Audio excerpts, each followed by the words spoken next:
Good afternoon, everyone, and welcome to Dream Catchers the Eye.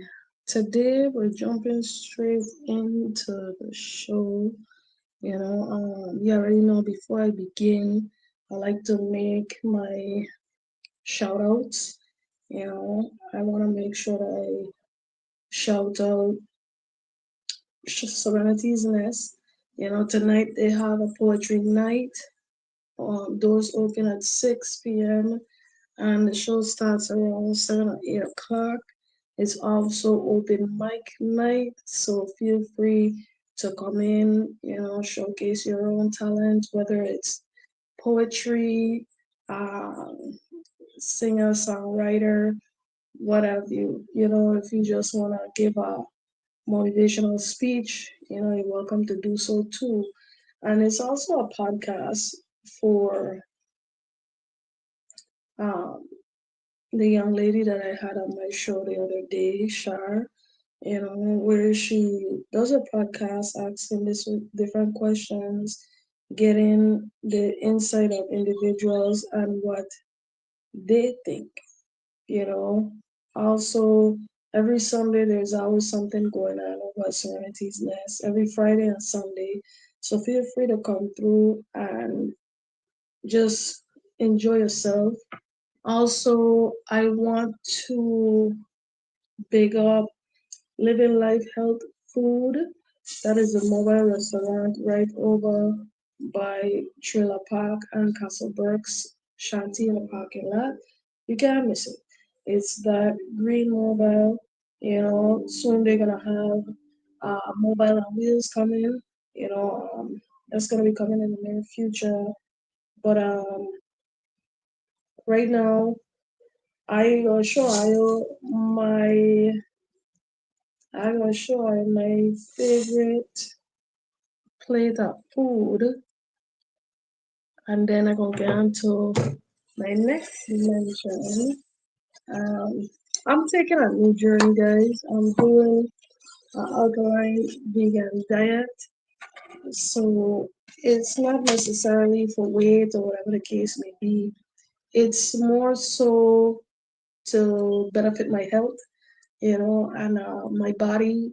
And I could say that since I've begun, I wanted to go through the entire fast as far as don't eat nothing, just drink spring water, the nuts and the fruits or whatever. But with the type of medication that I take, I gotta eat.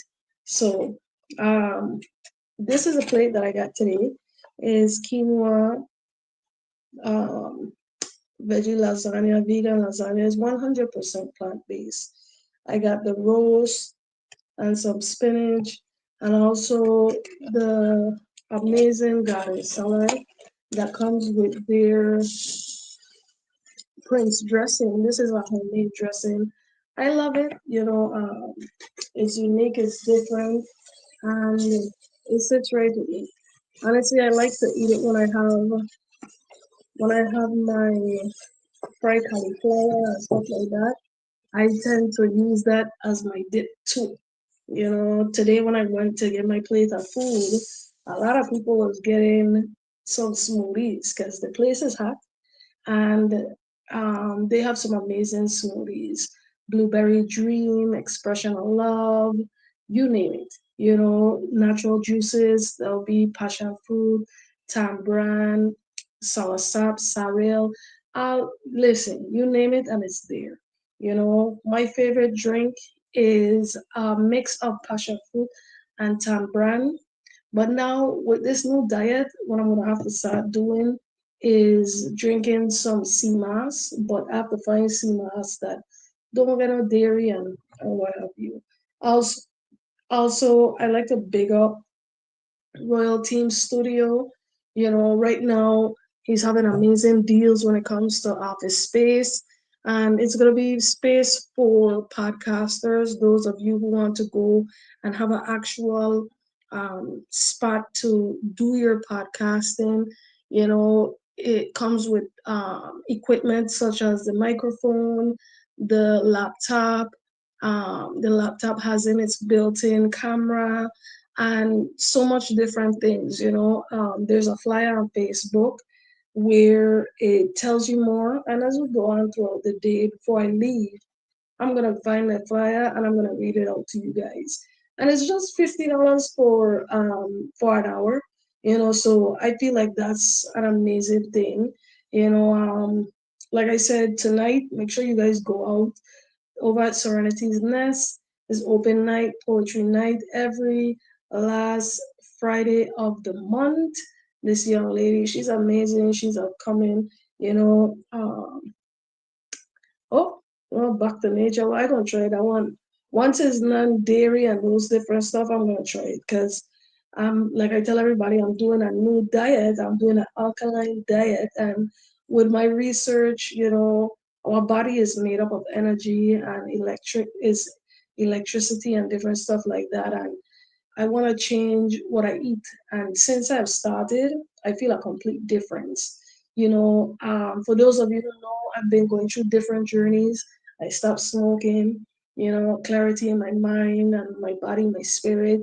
And now I want to stop feeding my body certain things. Yes, definitely. That's what I'm telling them. I'm going to try to pass through, tonight starting at 6 p.m. Doors open, is open mic, poetry night, also podcasts and everything. But right now, my next journey is this diet, and it's not as easy as you might think it is. Oh, you can just go on a diet and no.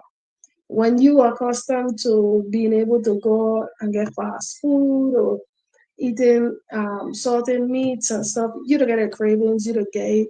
But now that I started out doing the fruits and the different nuts and stuff like that. Now I'm getting more into my proteins and stuff, and I gotta change up everything. I'm not gonna be eating rice anymore because it's not good for you.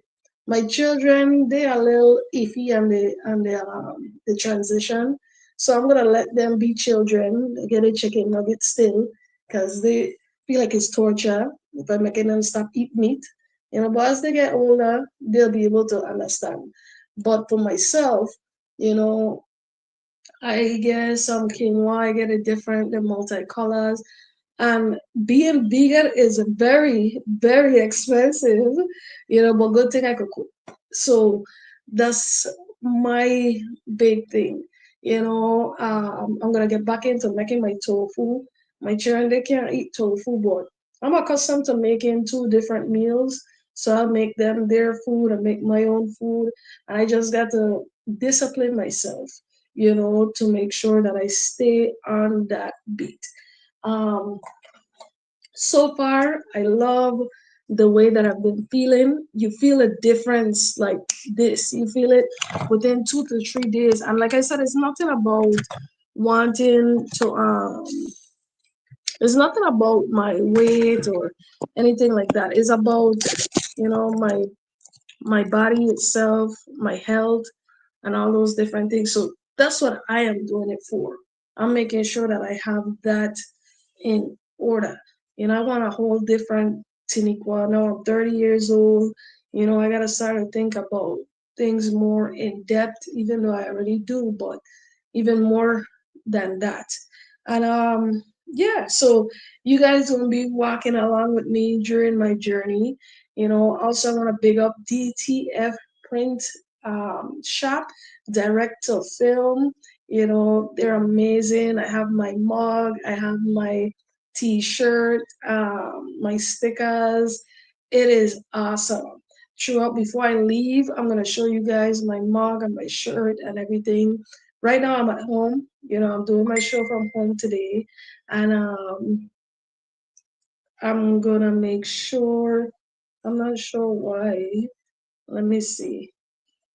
Also, but before I do continue, I got another one. Young lady named Memorable Designs. She is amazing, a very promising upcoming artist, and I've been posting her work Oh, sorry. I got one of my viewers. She's trying to get in. I'm not sure why. So, for those of you just coming in, you're tuned in with me from 2:30 to 4:30. And I just wanted to highlight something truly special coming out of the U.S. Virgin Islands. Memorable Designs. Based out of St. Croix, Memorable Designs is creating stunning, one-of-a-kind resin artwork that truly lives up to its name. Art you will never forget. From custom bottle displays to personalized pieces and decorative wall art, every creation is handcrafted with passion, precision, and purpose. If you're looking for something unique, meaningful, or perfect custom gift, Memorable Design brings imagination to life in a way that stands out. Be sure to follow them and check out their latest creations because when it comes to unforgettable art, memorable designs is setting the standard. So memorable designs via Facebook, via Instagram, and if you follow me on Facebook, you'll see the different flyers where you can simply just scan the code and you will be taken directly to the pages and also there's a QR code to scan. If you see something you like and you want to purchase, feel free to message them. Right now, I'm not going to disclose her telephone number. I'm going to have that conversation with her after the show to see if she has a business phone for you guys to reach out to. But don't just take my word for it. Go look at the art that she does and just I said we always giving and supporting others. Let's start supporting each other. You know. Um, yeah. So let's dive into the discussion for today. So today I got a few things that I want to speak about. Um, I want to make sure that I address something that's been happening here in the Virgin Islands that I know has been bothering everybody. ICE came to the Virgin Islands. It's one thing to read things over the news within the states, see it on CNN and see it worldwide, but then it's another thing when it comes to our waters. And yes, we have all these individuals that are out there, came here illegally or whatever the case is, but they're still human beings. I see it as that. I see them as human beings that deserve to be treated as such, and if we allow everything to just pass as if it's nothing, only God knows where that is going to lead. And I've been proud to see that several different senators spoke up on behalf of this. You know, um, Let me go. I gotta look for the page. I know Senator Noville Francis made uh, announcement to the public that I felt was something that was definitely appreciative, and also several other. I can't read Spanish, but several other senators. I'm going to first read Senator Nobel Francis's recent announcement to the community. Francis' statement on recent ICE activity on St. Croix. Senator Nobel E. Francis Jr. today released, well, not today, that was March 20th, 2026, released the following statement concerning the recent activities on St. Croix by the United States Immigration and Customs Enforcement Agency. The events reported yesterday, um, March 19th, was on St. Croix involving federal immigration enforcement have understandably understandably generated concern, anxiety, and uncertainty across our community. The Virgin Islands have long stood as a melting pot for the Caribbean, a place where cultural, languages, and histories converge to form a vibrant and unified people. The diversity is not a weakness, it is our greatest strength. The Virgin Islands have also, as a community of black and brown people, many of us of mixed heritage and deep regional ties, these actions have created an environment where too many residents now feel compelled to prove who they are simply to live, work, and move freely in their own community. That is troubling, reality that cannot be ignored. While we recognize the role of federal authorities enforcing immigration laws, it is a equal important that actions are carried out with respect, transparency, and sensitivity to unique cultural fabrics of the Virgin Islands. No one, regardless of status, should be made to feel invisible, targeted, or afraid to go about their daily lives.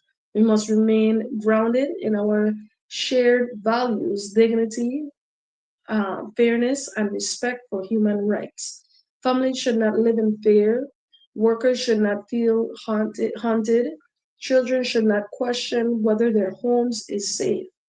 So Senator Frederick said, Senator Nobel Francis stated, I call on authorities to engage with local leadership to ensure that enforcement actions do not erode trust and destabilize our communities. At the same time, I encourage residents to remain calm, support one another, and stay informed. We are the Virgin Islands and we stand together. Now, that is a statement from Senator Nova Francis. There's another one that I saw that was recently posted. Um, Now, here is one from Senator Hubert L. Fredericks. So, March 24th. For immediate release, Senator Frederick addresses community concerns following immigration enforcement activity on St. Croix. St. Croix, U.S. Virgin Islands. I'm aware of the recent immigration enforcement activities at GP Mart on St. Croix and the concerns have generated with the concerns it has generated in our community. The Virgin Islands is not merely a place, it is a people shaped by culture, migration, resilience, and shared experience. Many who call these islands home have come in pursuit of opportunity, stability, and better life. That reality must remain at the forefront of how situations such as this are approached.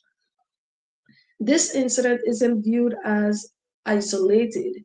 It has created a sense of unease amongst residents. When individuals feel uncertain about their safety in everyday spaces, whether at work, within their neighborhoods, or in public establishments, it is a matter that warrants serious attention. Regardless of whether any violations of immigration laws have occurred, the dignity and safety of all individuals must be respected. Enforcement actions irrespective of their purpose must not create an atmosphere of fear within our community. There must be a clear and deliberate balance between the exercise of federal authority and obligation to ensure that all persons within the Virgin Islands are treated with fairness, dignity, and respect. It is also imperative that any federal enforcement activity conducted within the territory is coordinated with local leadership. Our institutions exist to serve and protect the people of these islands, and they must not be bypassed in matters that directly affect our communities and families. Transparency is equally crucial. Families deserve clarity regarding what occurs after individuals are taken into custody, where they are held, the processes they undergo, and what outcomes they may face. These are not abstract concerns, they are real and immediate questions impacting real families. We must not lose sight of the human element. Behind every enforcement action is a person, a family, and a story. That reality must always be acknowledged.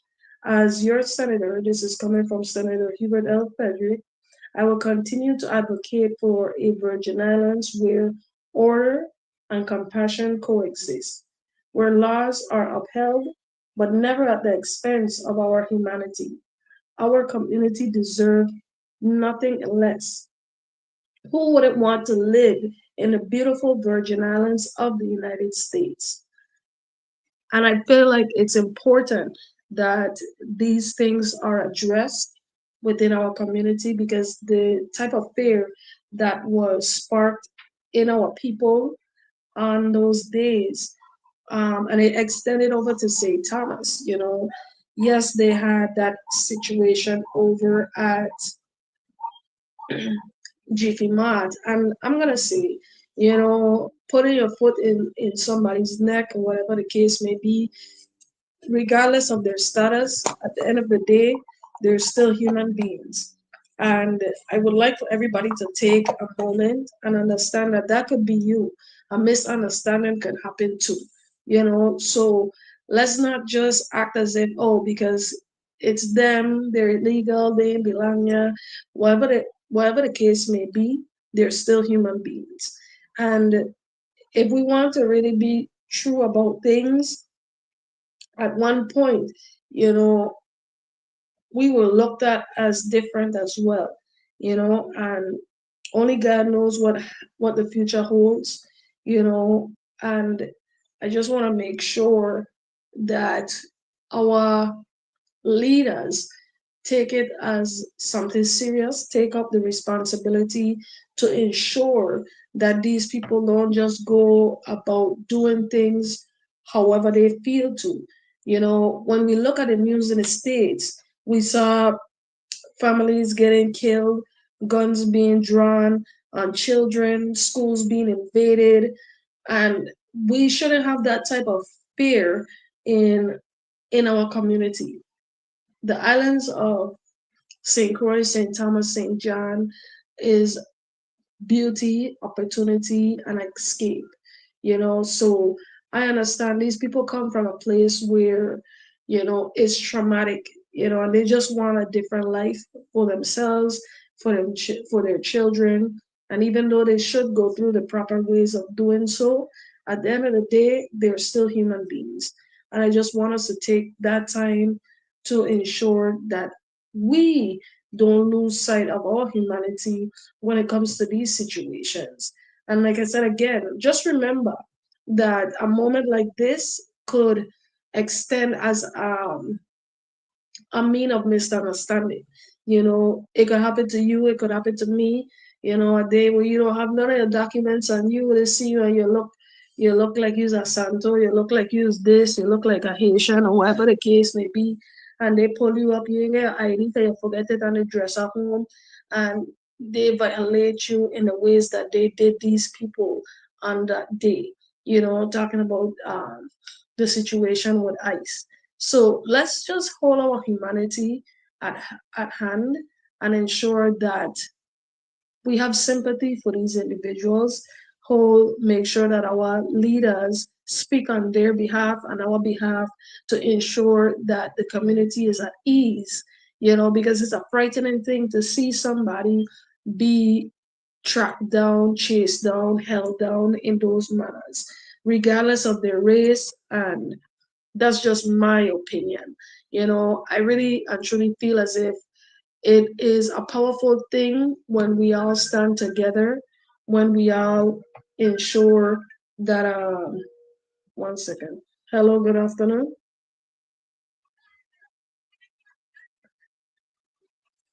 Yeah, give me 1 second, okay? I'm gonna call you right back. I there on the radio right now. When I done, I go. You good? You good? When you done? When I done, I'm gonna call you. Okay? All right. Sorry, guys. That was my auntie. But like I said, these individuals are still human beings and should be treated as such. So I want to commend these two senators for speaking out on their behalf. I only saw a statement from Senator Novell Francis and Senator Hubert L. Frederick, which I just read. Those of you who didn't get to hear it, later on you could go back or you could see it on their pages. I will look into, I'll look and see just for the sake of it if any other one did so. But until I find anything, I just want to say I I had a conversation where I was on a podcast, and we were asked about the upcoming individuals that are running for Senate, running for delegate to Congress, also running for um, the gubernatorial race or what have you. And I gave my insight, and my insight is this: we as a people tend to say we want change, but we don't even know what change is or where change begins. Because before we could want change within our different departments, we as a people have to change mentally. Our minds have to be, we have to mature, first of all. And I'm talking to those of you my age and younger. Priorities needs to be put in place. You need to see the reality behind of things. The importance of voting is something that a lot of us need to take note of. Everybody think that the easiest way to deal with it is, oh, I ain't gonna vote. I just ain't gonna register. I ain't gonna vote. I ain't gonna vote. Well, guess what? That solves nothing. Because when you don't vote, you leave the door wide open for someone else to vote. And basically they're choosing who's going to be dictating over your life here in the Virgin Islands. These individuals that go into the Senate, they speak on behalf of what is taking place, whether it's economical, agricultural, educational, and all these different things. So first of all, when we pick in people, we need to pick individuals that are qualified for this position. And this is my thoughts to majority of those on the that are currently that are current senators. Our lives are not a joke. I know VI comics is something that everybody enjoy, and even so, I see the person behind the page, even though he makes it into jokes, he's not even a jokester. He's somebody that makes light of serious situations so that individuals could take a moment and stop and look. He allows you to be a joke, but is really and truly highlighting the seriousness behind of things. That's where I that's what I got from what I see when I look at VI comics and stuff like that. And I don't I don't appreciate the jokes that are being made, the intentional jokes that are being made while on a Senate floor, just to land you in that position to have a comic made. And if that's what boosts the people of the Virgin Islands or majority of you to vote for somebody is because they're funny or they're popular, you know then it shows already that you have a very bad mindset. And I'm not trying to make anybody feel any type of way. I'm not trying to put down anyone, but it's just reality. We live in a place where there's so much.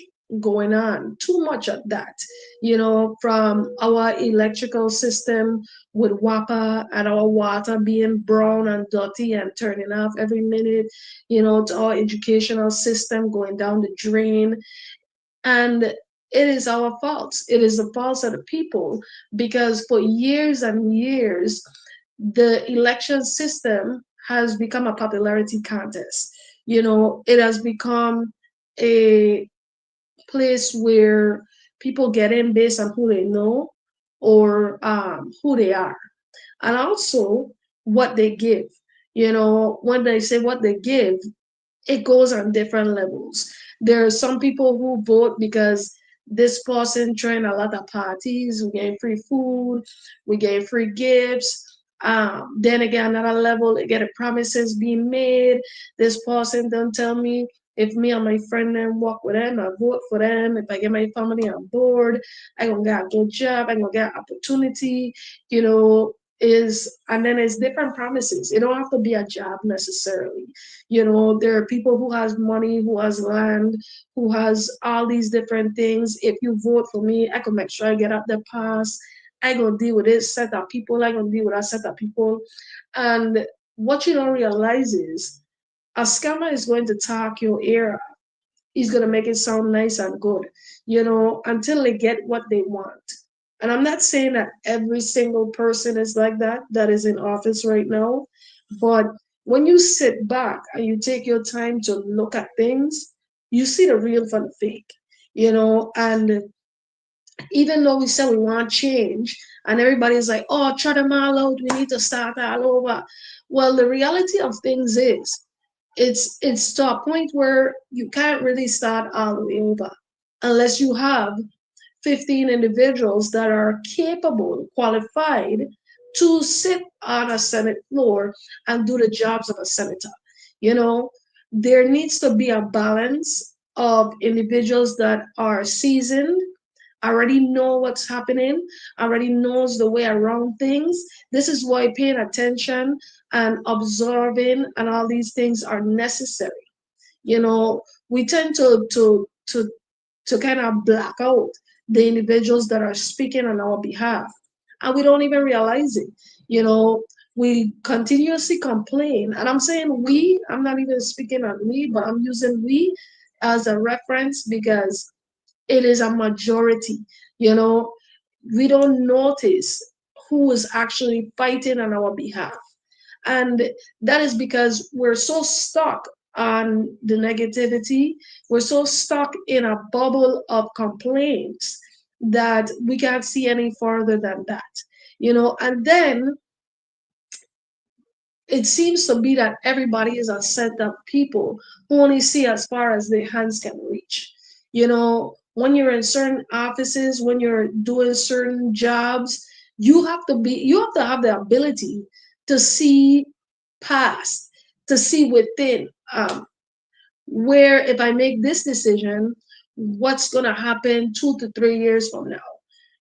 Not what's gonna happen right now, because it might seem good in a moment, for instance, and everybody gonna get mad about it, but it's the truth.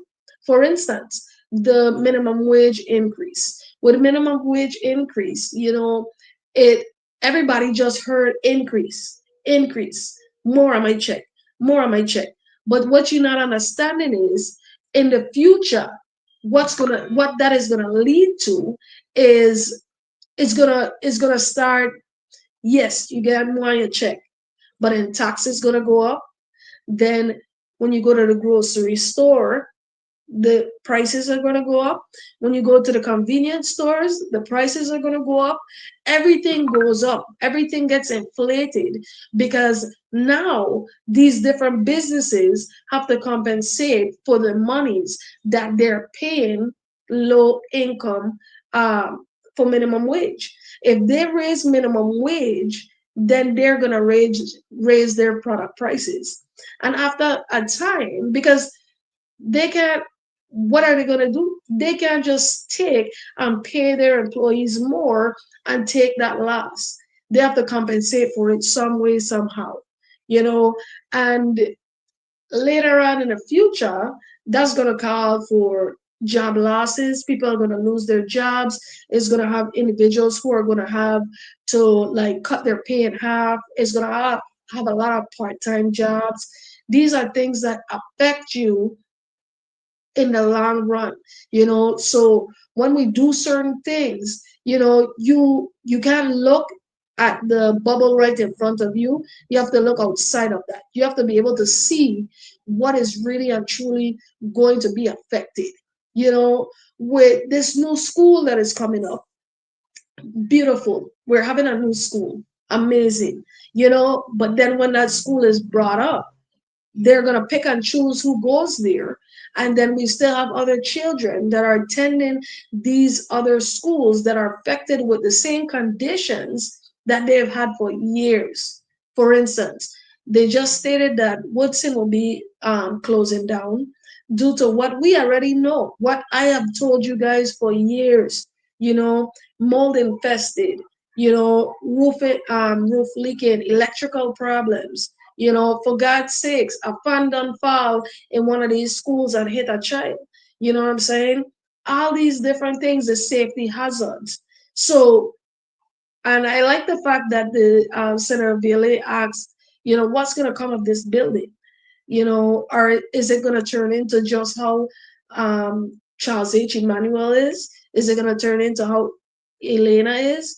They're stating that they're going to repurpose it.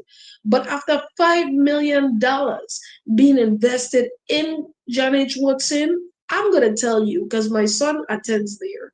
When the school ended, I did a walkthrough.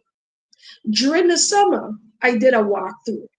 When they so-called finished their repairs, I also did a walkthrough.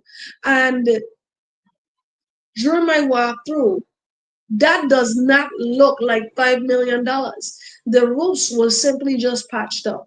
There were holes in the roof where water was leaking through and they had a garbage pan. I still have videos up to this day of these things. They still have the same gate, the front gate. I'm not talking outside. I'm talking when you reach inside and you walk through the school. That is the same gate that I had when I went to school. The gymnasium is filled with mold. They pressure wash and paint over the school in certain areas, and then say that it's no longer infected with mold. When we know for a fact that that is a lie, it's still in the air. We live on a wet island, and John H. Woodson, basically they're in a gut. You know, when it rains, inside of the school pours, inside of the school floods. The children have to deal with WAPA going out. Why are there not backup generators within these schools so that even when knowing that you have an electrical plant that is not something that you could depend on, why does our schools not have these certain things in place? Water continues to go. These children already had to go to school late during the year because they wasn't finished. The school wasn't ready. The school still ain't ready. They did a few patches in the roof, and a little paint here and there, and $5 million for what? To still walk through and see rusted pipes all over the place, to see AC units that have trash inside of it that is not working. You know, um, if you're somebody who consistently listens to my show, one of my callers, he continuously called in and told them the reason why these schools are continuously getting mold infested is due to the fact that the ventilation, and the lack of UV light and all these different things is going to allow mold to grow. And being on the islands where we live, that is something that's natural. It's going to happen, especially if it's in a sitting dark place where the air is just circulating and never being ventilated to bring in fresh air. Our children are getting sick constantly. Teachers are getting sick constantly. I watched a hearing where the individuals for education was talking about how their employees were getting sick. So it's not an issue until it stems over to the adults. And I like the fact that somebody mentioned, if I can't go and use the same bathroom as the children, something is wrong. That means that you're seeing our children as less than. Our children are basically inhumane to and I have pictures of the Calabamaco Elementary bathroom where there's feces on the door. The toilet is brown inside, stained, nasty. The floors have pee and all kind of things on it. The ceiling has napkins thrown up there. The sink is being held by a piece of wood. But then these contractors are getting paid monies, millions of dollars, hundreds of thousands to fix these things, and nothing is being done. You know, Complex. They had years ago, they had a strike where they spoke about they wanted AC, they wanted better treatment. You know, the adults try to downplay it. But I went out there and I told them they're not just arguing about AC. They're arguing about the fact that they deserve better conditions. Who's going to want to go to an establishment that is deteriorating, that is mold infested, that is filled with individuals that are not even doing their job properly? You understand me? I could tell you for a fact the ways that these adults, these teachers speak to the children, especially over at Claramarco Elementary Schools. There are days where I sit outside of the school and at the back wing, which is like second and third grade. You hearing the teacher say, sit the F down, you're stupid, this and that. They're cussing these children. And when the children come home and they speak to the parents, and the parents address it, parents being myself, I end up becoming an issue, a problem. You know, they don't like when you speak up. They don't like when you talk about what's happening, the conditions, or insist that they do their jobs. I had a situation where I'm simply telling a teacher, my daughter said that you roughed her up. Please ensure that it doesn't happen again. If it happened, don't let it happen again. She went through a traumatic experience and she doesn't need to be going through anything like that. If it didn't happen, just don't ever let it happen. Simple as that. The teacher went off on me, to the point that she told me, I don't know she. She has papers. You understand me? Mental papers. You know what I did? I called the superintendent and I asked, is this what you allow? Do you guys do screenings for the people that you have within your school systems? That a teacher could boldly tell me in the school that I don't know who she be because she has papers. So do you allow individuals with mental mental papers to work amongst children? You know, and aside from that, there was a video circulating in the Virgin Islands that really bothered me to the point that I couldn't stay and watch this video because I had an issue with my son who is 12 years old. And at that same school with Claramarco Elementary, where he stated that a monitor allegedly put him in a chokehold to remove him from a fight, And when I went to pursue it, they try and tell me my child lied. I saw the visible marks. They even had an officer there that is their friend. And she told them in front of me, not knowing that I heard her, as I walked into the school, don't worry about nothing. I gonna deal with it. You understand me? And they all went into the office and called up and talked and laughed about a situation that was a present to me. That's my child and my child's safety. Now look, we're going over to, I think it was Central High School or Complex, one of the two, and they're showing a monitor literally taking a child and putting a child to sleep in a chokehold. These are the things that I'm talking about. You guys have individuals working with children that are not properly trained. You're picking up any and anybody that could have gone anywhere else.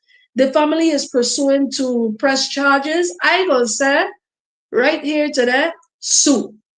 Sue them, sue the school, sue the Department of Education, sue the monitor. You understand me? Sue everybody. You understand where I'm coming from? But that's not even the seriousness of it. With these days, the mindset, the violence that circulates the Virgin Islands, that could have gone farther. Anybody knows that could have gone deadly. There are phones at the school. That could have got sent to a father, or something in that sense, where a child in one of the high schools were put in a chokehold and until he fell asleep, you know, and that could have leave the school, went to a father, and I don't have no security to ensure the safety of these children because we already had an issue where a child brought a gun to school. And that's the other outcome. I'm just laying it out real for you, the seriousness behind these things. That child could have been embarrassed. And the embarrassment could have led to so many other things. You know, thank God that his parents looked at it the way that they did and is going about it for legal action. You know, it shouldn't be normal for individuals to deal with children in this likely manner. And another thing is, I spoke with somebody the other day about this banding of the water bottles and the metal thermoses and stuff like that. Why are we trying to solve a problem with um, momentary things? Like, you're gonna ban these stuff, but guess what? And this is the conversation we had. Yes, that could be a weapon. A pencil could be a weapon. A big rock outside could be a weapon. The wall could be a weapon. That is not the issue. The issue is, the deep rooted issue is teaching these children behavioral problems, have behavioral counsel, anger management, grieving counsel, because a lot of them are going through grieving, and it doesn't get noticed. Here in the Virgin Islands, a lot of people are dying. I ain't saying I disagree with the banning. I'm saying to go to the root of the issue so that this don't be something, because at the end of the day, then they're gonna say they're gonna ban pencil and pens too. Look at it from my perspective. This is why I talked about earlier, from not looking just at your hands view, what's right in front of you. Look further than that. Because even if we prevent it at home, in the school, it's going to extend outside. They have access to that and more. So why not teach them within this time frame that you have them? The majority of the time you have them in the day. Teach them, have behavioral management, anger management, conflict resolution, you know. Well, you could say what it is you feel is very open. As I said on my show, you know, it's open to opinions. Your opinion, my opinion, their opinion leads to a conversation. And at some point, that conversation, hopefully, once not dealing with ignorance, leads to a solution. So I'm saying teach them, because we already see everybody is saying it starts at home, it starts at home. Well, guess what? Home is in disorder. You understand me? And sometimes home doesn't have control in regards to how children are doing and how they react. Majority of their time is spent at school. Make it mandatory, and not just from high school. Implement it from within elementary, go up. So it's a learned behavior, because right now the learned behavior that they have is violence. And I'm speaking on my own behalf, because I had to teach myself a different way to act and react to situations. Because my learned behavior was, if you mess with me, I'm gonna cuss you out, and if you touch me, I'm gonna touch you too. You understand? And over the years, I realized that it's it's a it's a ego, a egotistical thing. If I walk away, they're gonna laugh after me. I need to be that person. I need to show. And with young men, it's a sense of masculinity. They feel as if they don't step up, and even our grown men, they do it too. They feel as if they walk away, they're less of a man. When in reality, it makes you more of a man to have the power to walk away and know that the consequences that come after is not, it doesn't make sense to put yourself in that position. So my thoughts is make it a learned behavior. They already learning that guns is a way to do things, fighting is a way to do things, cussing your mother, your father, your sister, your uncle is a way to do things. So teach them from a young age, conflict resolution. you know um Even so with sports, teach them sportsmanship. Teach them that it's okay to lose. Sometimes you're going to lose, sometimes you're going to win. It's to the point that our children, they can't even be children because they're so infected by the negativity that is surrounding them, that they're adapting without even noticing. Children, as I always say, they're sponges. They observe everything around them. So if you get AK-47, Glocks and knives, and the conversations they're hearing and the games that they're playing and the movies they're allowed to watch is nothing but negativity, guess what? You're gonna have a negative child, not because that's who they are, but that is the learned behavior that was given to them. They think it's okay. So why not make it mandatory for them to learn these things within school? Start small at elementary. Start with sportsmanship, conflict resolution. Then when you build up to junior high, you teach them about behavior management, anger management. Some of them probably going through things at home that you and me, we don't know. I could tell you from past experiences that there's a certain image that a household would show to the world, but then there's a different image that actually goes on behind closed doors. A child could be being abused, raped, molested, taken advantage of in so many different ways. And all of that being bottled up into a small body, not knowing how to be able to express it, not feeling comfortable to express it because there's nobody that shows interest. They're going to evolve into something else. And like I continue to say, and I stopped talking about it for a while, but I feel like as if it's necessary. And I gotta say, I'm proud of the maturity that I'm seeing throughout the age groups, from adults to children, in regards to their behavior. You know, jail is no joke. These are things that we need to implement into our children. Um, I feel like the situation with no phones, exactly, because phones is a distraction. You know, not that put in your bag or whatever. No, just no phones. Get them to actually be involved. But in reality, we have to give them an environment to feel welcome to then start to expect anything more from them. If they don't feel, if you go to a workplace that it's stressful, deteriorating, what is something you like to do in that? It's going to start to get on you. It's going to start to get on your spirit. You're going to dread going there. Give them some place that they look forward to.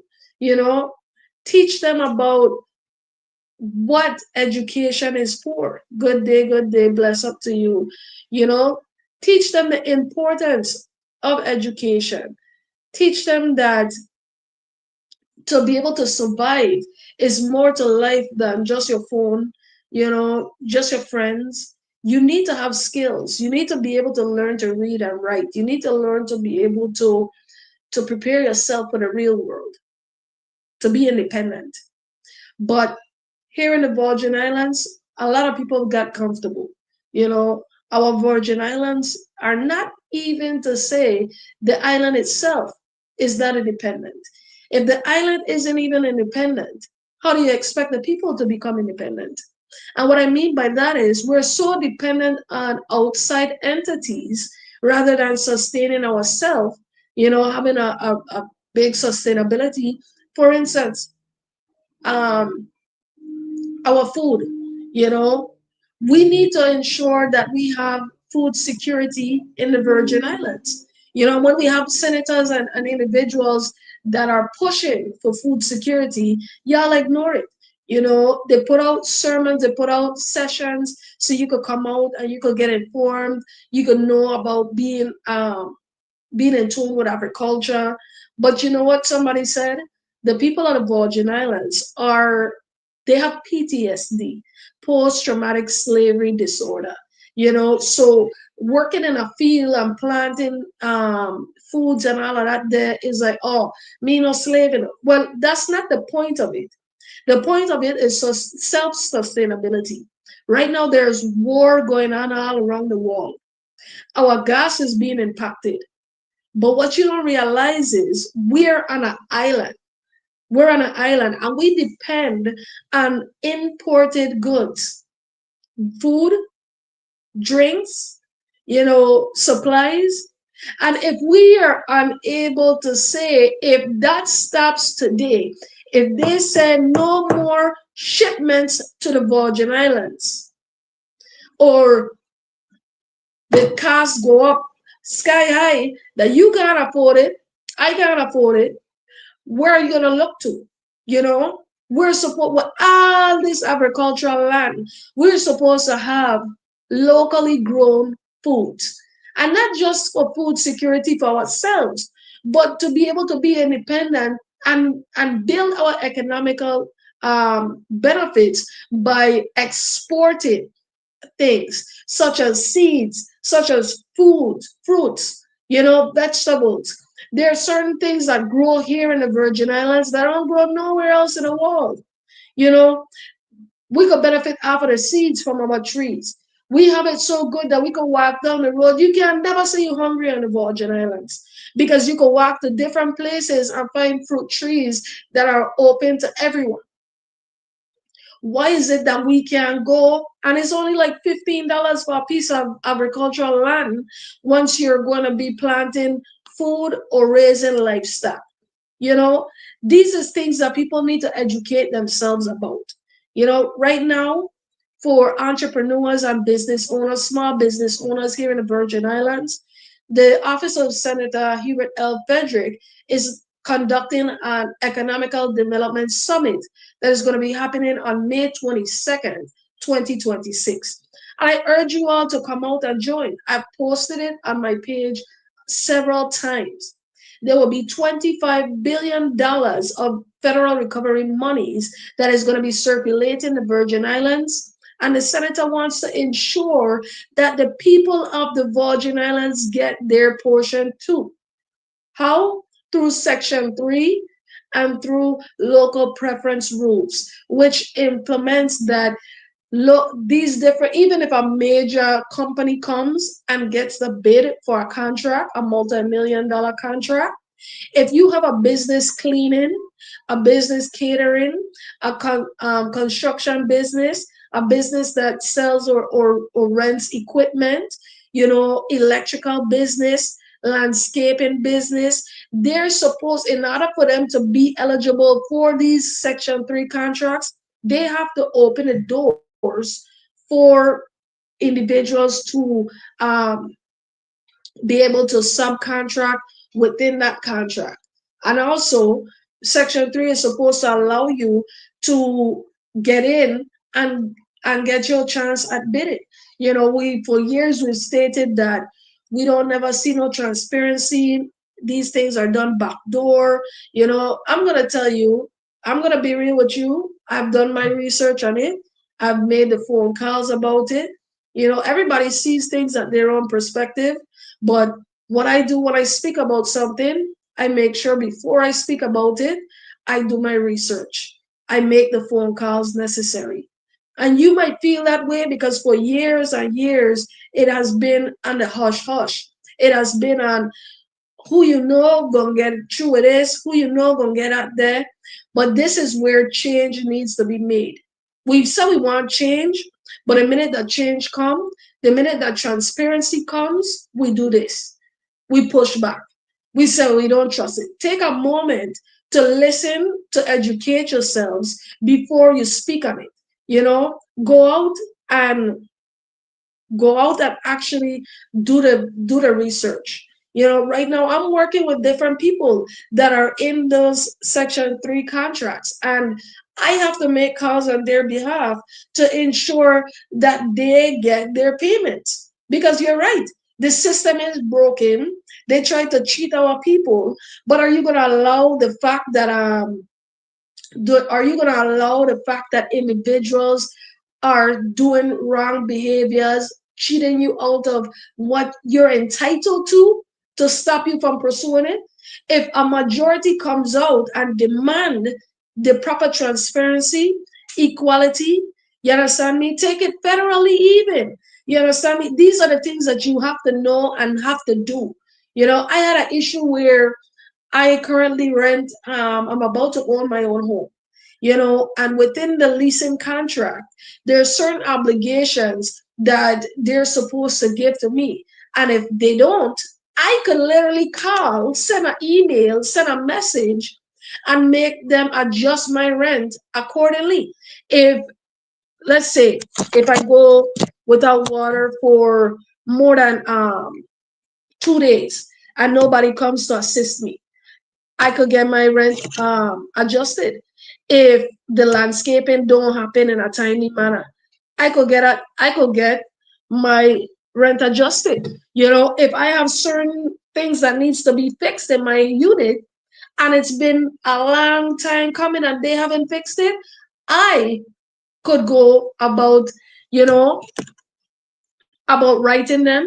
And guess what? When you go to the regular office, they're gonna run you around the bush. They're gonna run you around the bush. But look, they have individuals right now that are facing federal charges for stealing money. If they feel as if they could get one over you, they're gonna continue to. But take this opportunity, and actually go out and invest in yourself, not just financially, but educationally. Go out and see what it is that is being out there. We're calling for individuals to come out and speak on behalf of Section 3 and what it's all about, the benefits that it holds for local low income residents, small business owners.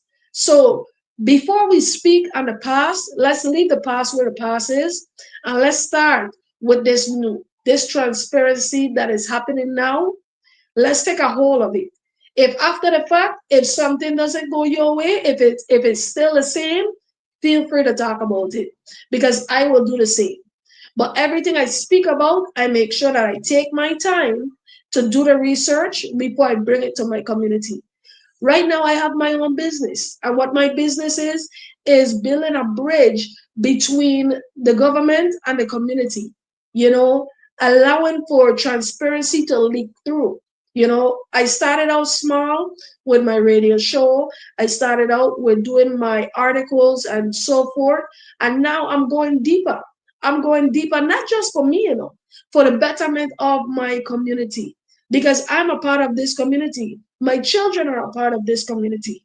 So, in order for me to know the facts, I had to be able to position myself to sit, shut up, look, and research, you know, and that's the biggest thing that we have to do. Take a moment, take a breath, stop complaining, because if you're going to just complain and don't make solutions to your complaints, it's just pointless ranting and raving, and that is something that gives me an ultimate headache. Figure out if you really want change. Figure out what type of change you want. And figure out if you're capable of allowing change to happen. That's why I said, if we truly want change as a people, we first have to change our minds and our lifestyles. Our way of thinking is it's not it. The fact that we allow individuals to come in to office based on popularity, it has to end. Take a look at what they've done, what they're doing. You know, it's okay to give people chances, second chances. But if you have outstayed your welcome, meaning that we have gave you a chance after chance after chance, and I ain't see nothing from you, then you got to go. But then let's not just clear the whole slate and then it's confusion. Because everybody could talk a good talk, but being in a position is different. You have to be prepared. You have to know what you're getting yourself into. Are these individuals who are stating they want to be senators and governors, are they prepared? Will they know what they're doing? And how will you know that? Well, guess what? It's your job to know so. Your first step is registering to vote. Your second step is ensuring to educate yourself on the different candidates that are currently in office, that are currently proceeding offices. You know, don't just go because yeah, I went to school with he, that's my partner, that's my cousin, that's my this, that's my that, because then we're gonna be in a position that we're in right now. Somebody asked me, where do I see the Virgin Islands in 4 years? Well, that all depends. That all depends. It depends on our choices, the changes that are made. You know, if we go about doing things the same way, bringing individuals in based on what they offer, what they give us personally, and who they are on a popularity contest, we're going to go downhill some more. You know, if we take our time to analyze who we already have, who needs to go, who should stay, who should come in, why should they come in, not just taking their word and hearing them say, yeah, I'm going to change this, I'm going to fix that, I'm going to fix this, I'm going to fix that. How are you going to fix it? What are you going to do? What are the actual things that you're going to put in place? You know, how are you going to go about these measures? You know, instead of actually just hearing it and it sounds good enough. I like what he's saying. You can like what somebody says, but actually seeing it in action, actually knowing the ways that they're going to go about doing it is more beneficial. You know, quality over quantity. You know, somebody could have a million plans, but can't execute one.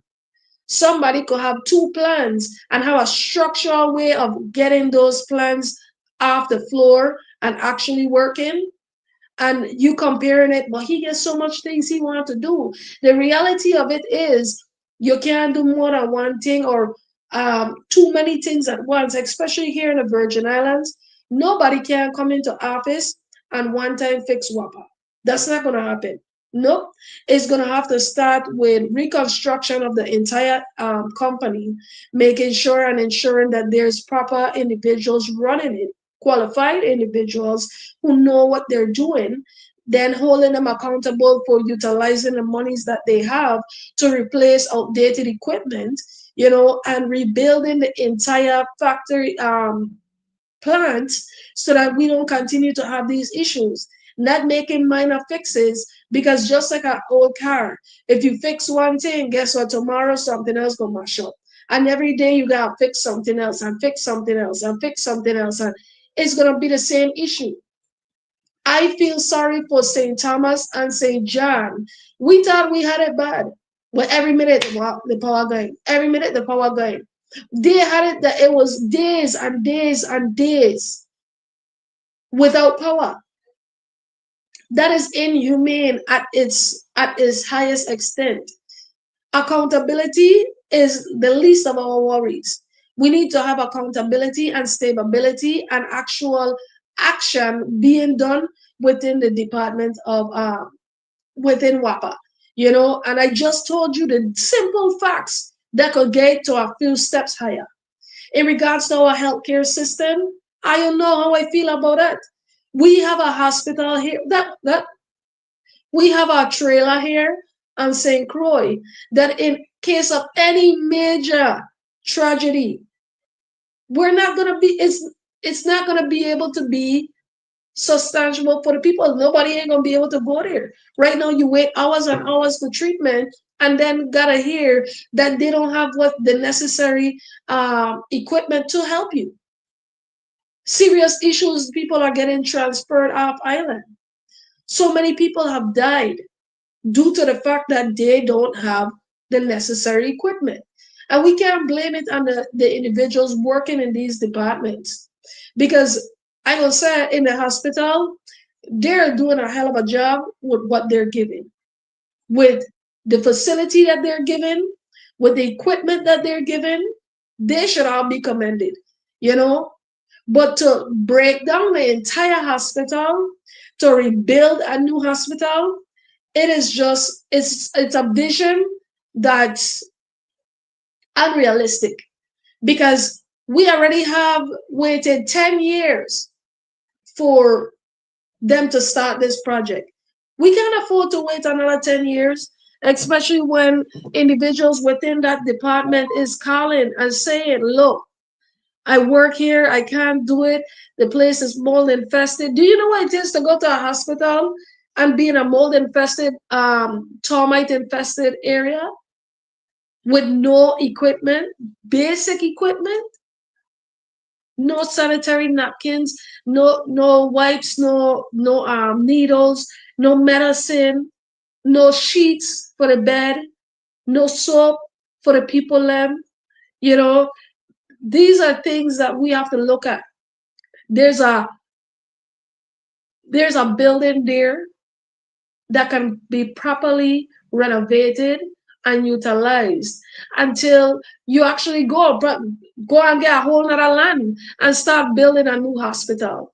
But to say you're gonna knock down the current one to build over something, a state of the art hospital with all type of glass and all we live in the Virgin Islands where hurricanes tend to happen. You can put me in a room with glass, knowing that at any moment a hurricane could come.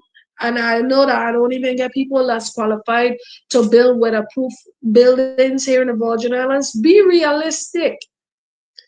Let's be realistic. And that's another thing when you're seeing these individuals coming in, make sure and ensure that what they're saying, what they're doing is in realistic reach. You know, we would benefit more if they would properly renovate. And there are people currently working in the hospital right now, downstairs in the department to for when you go and you get information, people at the front desk, people in other areas. So it is utilizable. They could use it. There are worse buildings here in the territory that are being utilized. For instance, the Department of Education is horrendous. Pieces of the building broken down, mashing up, and they just walk in there. And you know what? Somebody brought to my attention, they like it because they get to go home early. So they're never going to push to get anything fixed or changed. But we deserve more. We deserve better. And like I continue to say, change comes from within. We have to change our mindsets, change our way of living, change our priorities. I know I young, I like to party and all them thing, but when you're done partying, you still get your bills, you still gotta go grocery shopping, you know, your children still gotta go to school. At some point, God forbid, you're gonna need the hospital, or your family members will. You know, the roads are something that I see they've been fixing, but like I continue to say, without proper maintenance, you know, and structure, it's only gonna last but that long. You know, simple things like light on the highway shouldn't be a major accomplishment for our territory. These are minor things that are supposed to be mandatorily maintained.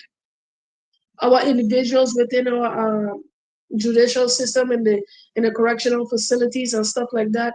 At the end of the day, regardless of what they've done, they're still human beings, and they need to be treated as such. You know, and even so, our mental health individuals, they need to be accommodated too. You know, why is it that there's not a mental health facility actually up and running? That these people could be put in place to find out what is wrong and what could be done to help them get them the proper medication that they need. Today we touch bases on so many different things. And I hope that you take the time to come back and look into what I said and do your own research. You know, I'm going to be posting the flyer for the upcoming economical summit. If you already have a business, a small business, or thinking about it, Here's a chance to come and know the benefits that are out there for you. It's nothing hard to figure out where you fit in to the loop. Investing in yourself is one of the best and biggest investments. I could tell you because I recently just went and got my business license and started my own business, and it feels amazing. You know, it's a different feeling when you own your own business, when you're your own boss. But you have to have integrity. Having a business comes with a lot of responsibility with your character, your way of living, your priorities, your responsibilities, and doing things the right and honest way. So I'm going to say this is something I wish for everybody else here in the territory. I see a lot of you, and I commend you all for doing it, for being entrepreneurs. If you haven't gotten your business license yet, go and take that small investment and invest in yourself. And this upcoming summit on May 22nd at the UVI Great Hall is going to be beneficial, and even if you don't get to make it, I'm going to be going out to different communities and passing out booklets and flyers with information on this summit. But it's better to be in person so that you could be able to mix and mingle and communicate with the individuals that are supposed to be working on your behalf. That's what we tend to forget. These people are in positions to work for you. I know that they end up going there and looking down at you and making it seem like as if you less them for the different benefits that are put in place to support and assist you. But guess what? You have to be the one to step up and say, this is my right.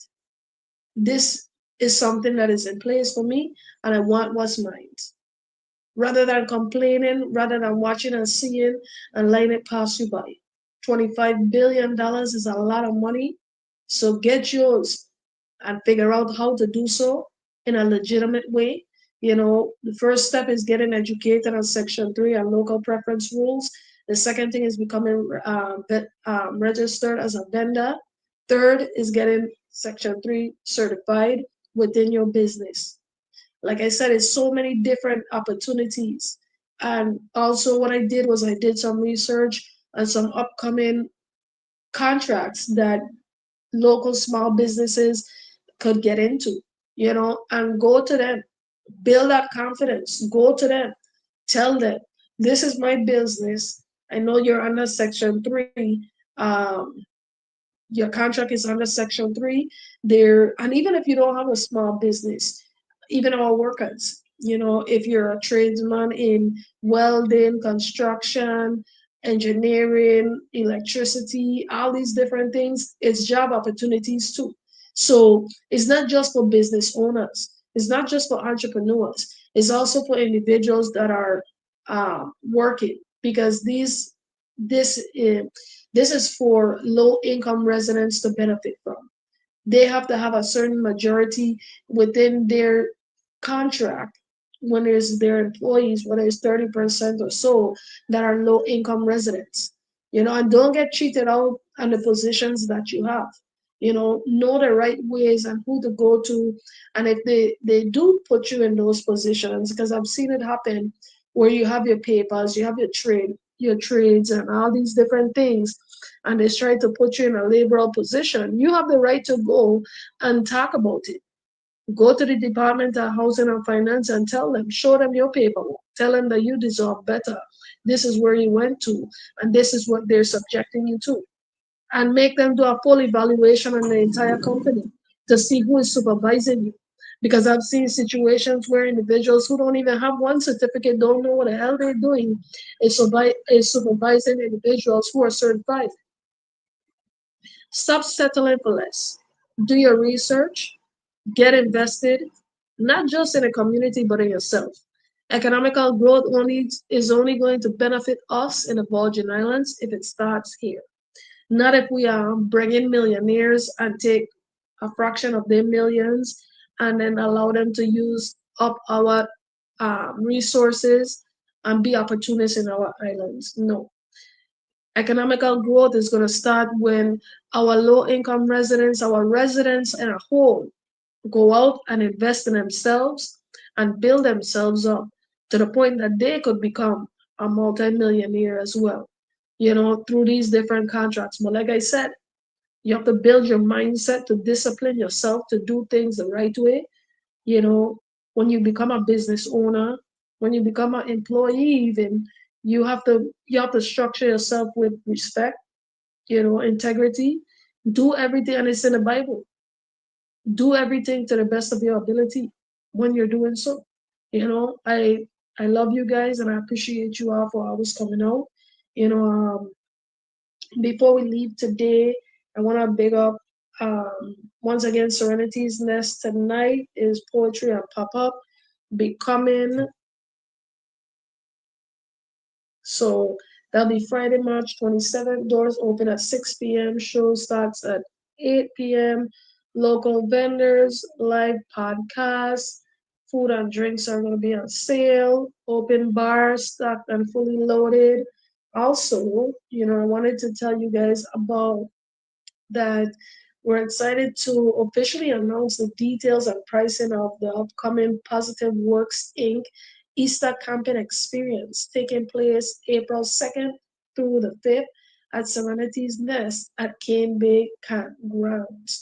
Pricing starts at $150 per student, $125 per student if your child will be bringing their own tent, $20 per parent for parents who would like to join. Parents must bring their own tent and camping gear.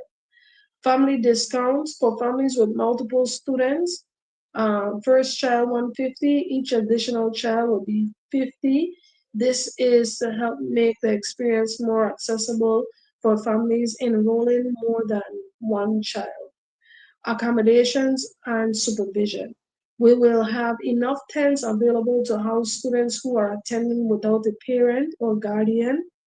All students will be properly supervised throughout the duration of the camp. If any parents would like to join us, you are more than welcome. We simply ask that parents bring their own tents and camping gear. What's included? Your child's registration will be covered, meals throughout the stay, access to bathhouse facilities, flushing toilets and showers, tent accommodations if needed. Organized activities include team building, outdoor adventures, and taekwondo training. What to bring? A camper packing list. Please ensure your child comes prepared with the following: sleeping essentials, sheets or sleeping bag, blanket, comforter, pillow, clothing, comfortable clothing for 5 days, a light jacket or hoodie for evenings, undergarments and soft sleepwear, extra set of clothes for activities, taekwondo uniform, um, bathing and personal care would be body wash, toothbrush, toothpaste, deodorant, shampoo, conditioner, flip flops, slippers, and slides for shower use. Food and hydration. Reusable water bottle, personal snacks optional but recommended. Other essentials should be flashlights or headlamp, bug spray, sunscreen, personal medication, clearly labeled, small backpack, day bag, slippers, or comfortable footwear. This experience is designed to be fun, structured, and enriching, giving our students an opportunity to grow, bond, and enjoy nature in a safe and supportive environment. If you are interested, please let us know as soon as possible so we can finalize our headcount and preparations. If you have any questions, feel free to reach out to Tyree Tyree Nelson or Positive Nelson. Looking forward to an amazing camping experience. With warm regards, that'll be Tyree. Once again, tonight is the poetry and pop up over at Serenity's Nest. And I just want to, before I leave, again, want to big up DTF Print, Director Film, also Royal Team Studios. For those of you who are local and global artists looking to record your music, he has a studio with a foam padded room. He mixes and fixes all those things. But right now, he has a opening space for podcasters and individuals who are trying to build their image within their podcast shows to be able to go in. Equipment is included, and it's only $50 an hour. And we just talked about investing in yourself. Is a good thing to be able to invest in your look, your image, and ensuring that it is professional. It is and it's something that you're going to be proud of when you're finished. Now, also, we got memorable designs. For those of you who are just tuning in, you're locked in from 2:30 to 4:30 p.m. every Friday on WSCX 970 a.m. with yours truly, Tiniqua Knowles. But right now, I've got to put you onto something major. Memorable designs, straight up out of St. Croix, U.S. Virgin Islands. This is not your average art. We're talking next level handcrafted resin creations that turn everyday items into unforgettable masterpieces. Custom bottle designs, statement pieces, personalized gifts. Everything is bold, unique, and made to stand. What makes memorable design is the passion, the dedication, and the vision behind it. This is real talent, real creativity, and a brand that's on its way to becoming world renowned. So if you want something different, something custom, something memorable, you already know where to go. Memorable designs, art you'll never forget. For those of you on Facebook, look them up at look her up at Memorable Designs. That is Memorable Design Design on Facebook, Instagram, and also, I'll be posting some more flyers where there are QR codes that you could just scan and it takes you directly to the pages. And also, it gives you the um, the QR code for Venmo if you want to purchase something. She has car keys, keychains, dominoes, mugs, uh, different art designs. My most favorite ones is the ones that she does with the different liquor bottles. She brings them to life. If you got an imagination of something and you want it to be on your wall, uh, just to have forever, that is a place to go. Currently she's building herself up to doing countertops and tables and so much more. Her work is amazing. It's not just amazing, it's memorable, and I feel like her name, her brand is exactly what it's supposed to be. So make sure you guys look out for her. If you see that on my Facebook, I send you the invitation. Make sure to follow the page, show your love, go through the different products and see what you like, see what you could get. Sometimes she's over at Serenity's Nest. I'm going to speak to her about her personal number to see which number she feels free to give out to the public so that next week when we do talk about it again, you have that contact information and so forth. As for me, Ayo, let me take a walk because I about to go to get my beautiful children. But before I go, I want to show you guys. I just got some of my books came in the mail, and I'm totally excited. Yes, I home, so I can just walk through the house. I told you guys I was doing a superhero book, and I got my hard copy. This is the Fireburn Anchor, the anchor that rises. One of the first ever superhero books based on St. Croix, behind our heritage. Also, I have my journal. It's a self-help journal called More Than a Mirror. It's a journal is for anyone who's learned to smile through pain and is now ready to see themselves clearly and embrace their beauty. Right now in society, beauty has been portrayed as something completely different, and all our young people, our young girls and stuff, they tend to just not love who they are or love the uniqueness within themselves. This is my next self-help devotional journal called Words of Power. Right now I have a few on hand, but I know my books are on Amazon. I also published some new books. I've been telling her for some time. I've been writing and writing, and it was hard for me to be able to get to publish. So what I did was I stacked up our stories, and now that I'm in a position to get them published. I've just been taking my time fixing my book covers and taking my stories that I already had and my stories that I already fixed. And I've been putting them out there. So if you're seeing a flood of stories, that is about 2 to 3 years of backed up stories that I had um, with the manuscripts waiting just to be in a position to publish them. And my newest ones is The Watcher's Pact. I did a series. I'm working on book three right now. I already had book one and two completed. Well, I just finished book two, but I wanted to release at least two of them at the same time.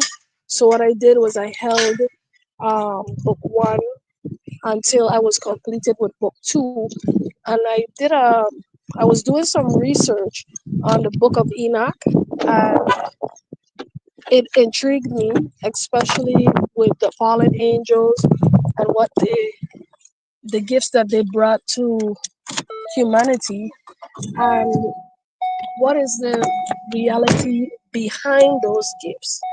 So within my books, it takes you through a journey of just that. It takes you through the moments where they had the realization that something was different between them and us, and it wasn't a sense of superiority, and envy trickled in. We tend to just look at the devil and talk about the demons or whatever, but all our technology that was given, even our beauty care and all these different things, it stemmed from there. They came down, they gave the intelligence of um, writing words. Um, Before they came down, we didn't know anything about putting our words down on paper. And the reason why that is something that is big is because it was able to allow somebody to be able to put through their thoughts and what they think in regards to their beliefs. So now there's a whole flood of your belief, my belief, like how it has Christianity, how it has Buddhism, Muslims, and all these different things. And it it stemmed a thing of confusion to the world.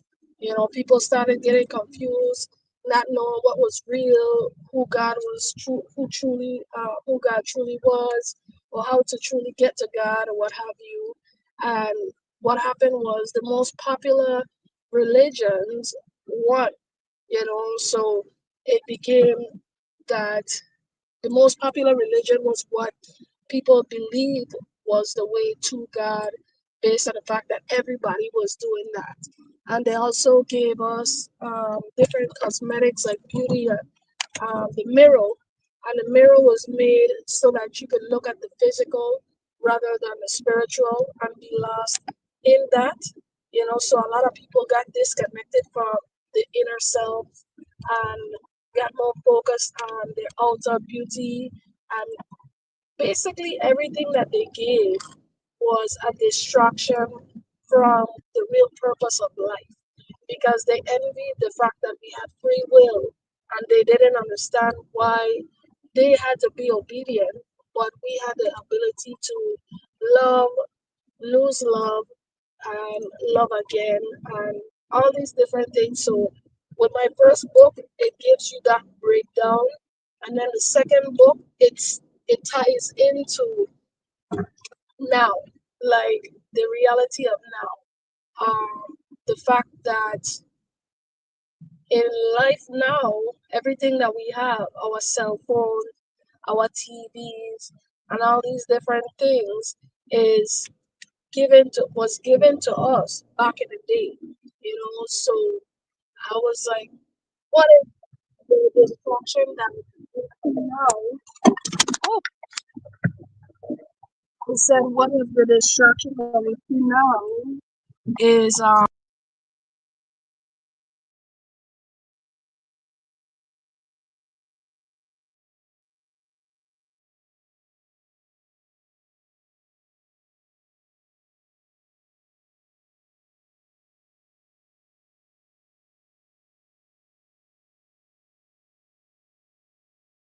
real things of what's going on. It is my theories or my take on things, and it's just giving people a different perspective. And also, I did a book called um, The Bloody Misunderstanding. That one is completely different. That one is to basically open up the mind that not every situation is what it seems.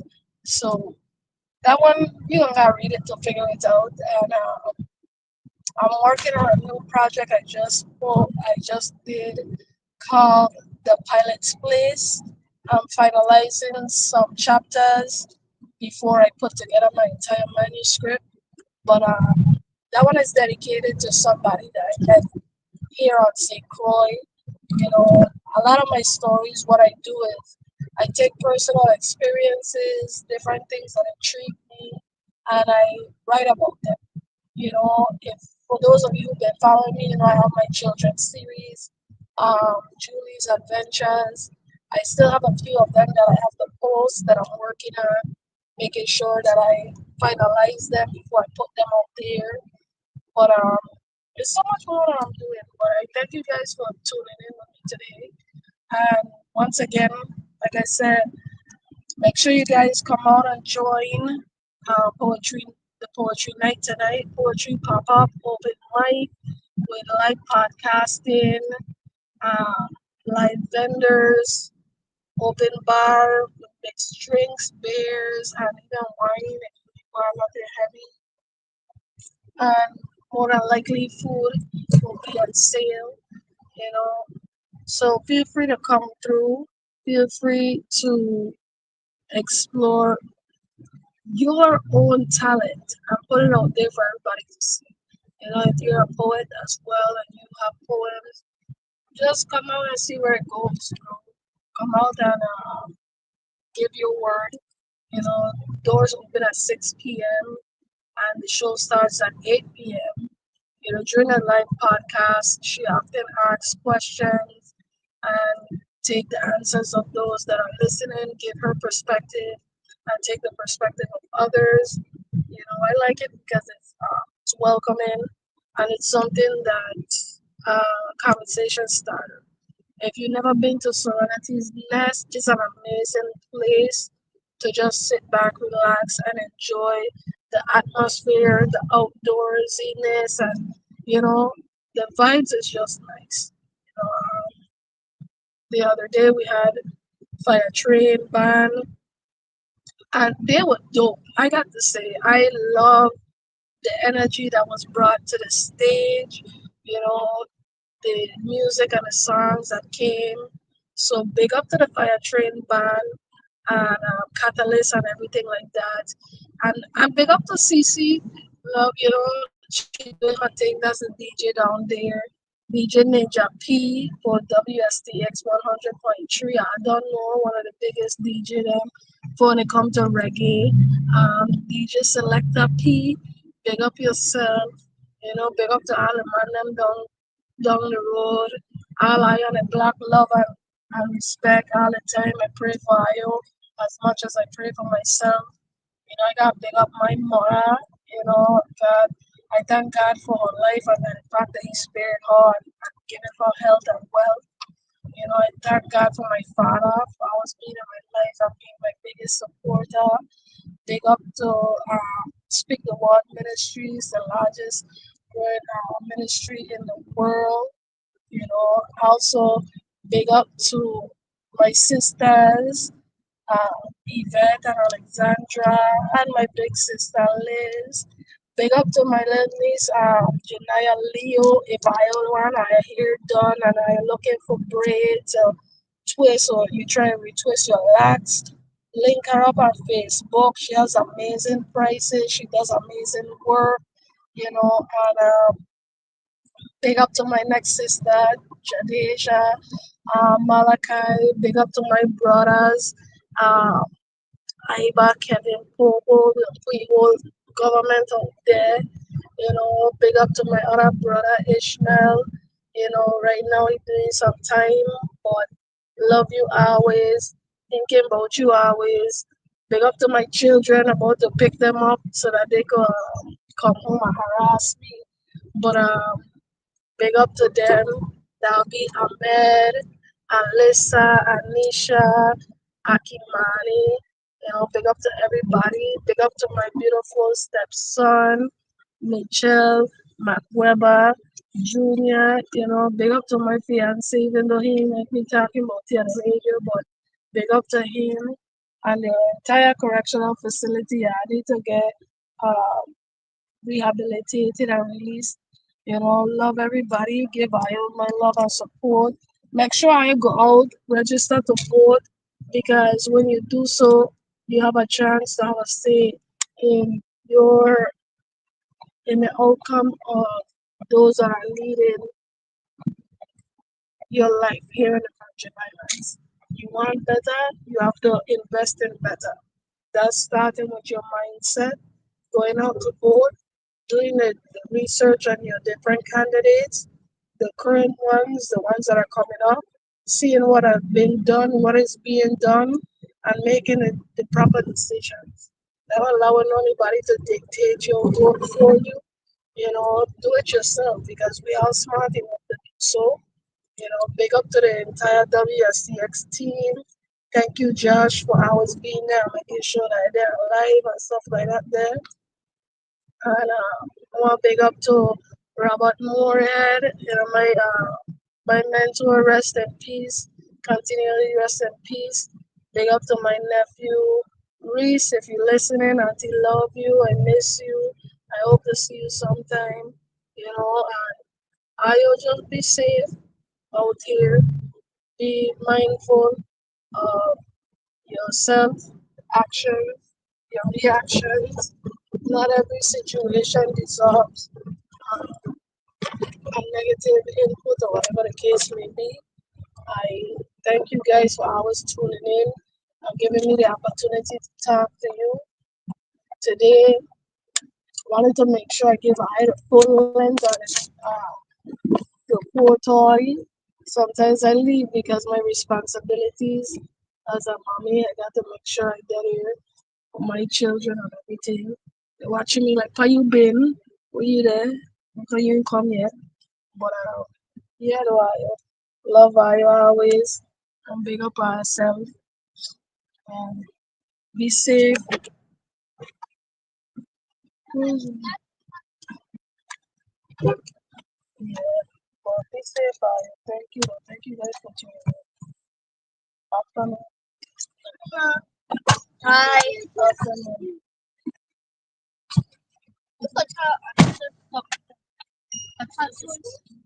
Why is it that? Why is it that? No, it's not. We'll leave it right there. We'll take with us something good to do.